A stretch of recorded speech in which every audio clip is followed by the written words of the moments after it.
पवार.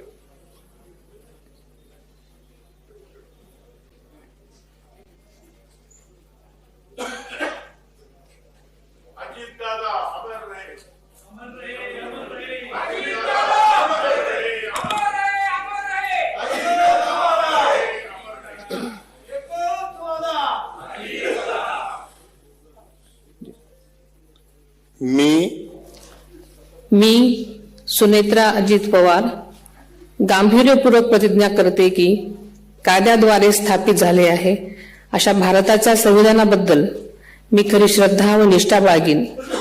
मी भारताची सार्वभौमता व एकात्मता उन्नत राखीन. मी महाराष्ट्र राज्याची उपमुख्यमंत्री म्हणून माझी कामे निष्ठापूर्वक व ससद्विवेक बुद्धीने पार पाडेन आणि संविधान व कायदा यानुसार सर्व तऱ्हेच्या लोकांना मी गांभीर्यपणे व निपक्षपातीपणे तसेच कोणाच्याही विषयी ममत्वभाव किंवा आकस न बाळगता न्याय वागणूक देईन. मी